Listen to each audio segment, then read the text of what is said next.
Yo, what's up, friends and family?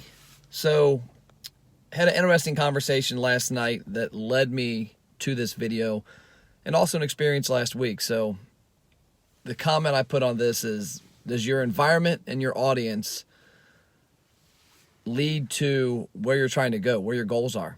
And the reason I say that is there's a saying, you're the sum of the 5 people you spend the most time with. You're also a product of your environment.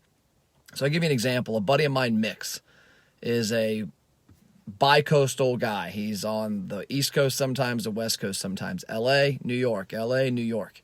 He made a comment last week to me that, and some others, that was pretty impactful. He said that he's been trying to convince the people in his life that he needs to be on the West Coast only, because he knows the impact the West Coast has on him, from the sunshine to him riding his motorcycle year round to the places he can go, that New York's not a place for him. And he said that when he flies out west and he's in California, it's amazing how much different he feels.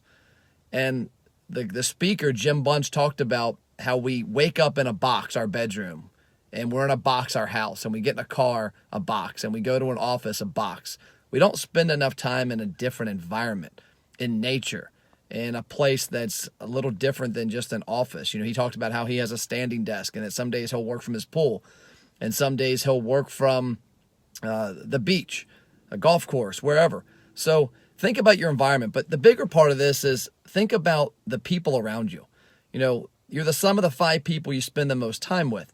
Last Thursday and Friday, I spent a lot of time with 2 guys that drive Bentleys.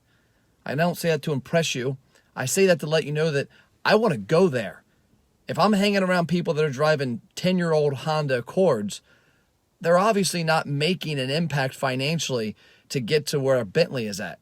And so when you put yourself in front of people that are doing amazing things from a business, even spiritual, you'll get amazing results. You'll start taking your level up. And this comes up because last night I'm at Chipotle, and one of the managers who I know, who I see all the time when I'm there, he's a great guy, walks up and we start talking. And he's like, hey, what do you do? And we started having a conversation, and he started talking about where he wanted to go. And I said, you know what? The biggest piece of advice I can give you is look at who you hang around with every day. Who are you in front of? Are the people you're in front of all making less money than you?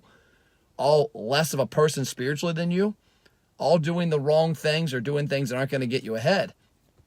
And if they are, then you need to change that environment. It's a tough thing to do because a lot of people struggle with getting rid of people from the past, getting new people. So I encourage you, if you financially want to make more money, if you spiritually want to become a better person, if you aren't happy with the people you're interacting with from a negativity standpoint, you got to change your environment, you got to change your people. And remember, you're the sum of the 5 people you spend the most time with. So if you're spending a lot of your time with 3 or 4 morons, don't be surprised if you're a moron in 10 years.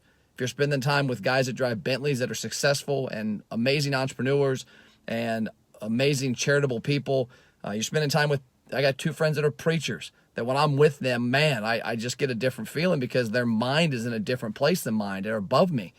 And if I can spend more time with a guy like John Parker, I'll go better places. So that's what I challenge you to do. Your environment, your people.